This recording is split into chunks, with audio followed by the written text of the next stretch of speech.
میرے اوپر اولاد کے حقوق یہ ہے کہ سب سے پہلے تو اولاد کی دینی تربیت کریں، ان کے عقیدے کی اصلاح کریں، ان کو نماز روزے اور دین کی پابندی کرائیں، پھر ان کو تعلیم دلائیں اور ان کو رزق حلال تک پہنچنے کے ذرائع مہیا کریں۔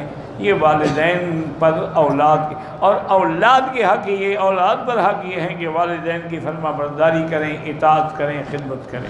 کہتے ہیں کہ گھر والے میری شادی کا سوچ رہے ہیں، مجھ پہ قرضہ بھی ہے، کاروبار بھی نہیں ہے۔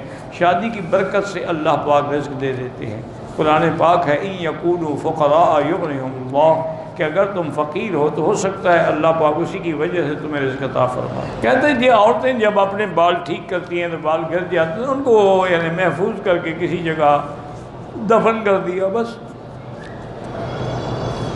مقصد یہ ہوتا ہے کہ چونکہ جو شیطان لوگ ہیں نا، جادوگر لوگ ہیں، وہ بالوں پر زیادہ جادو ہوتا ہے، اس لیے ان کی حفاظت کرنی چاہیے۔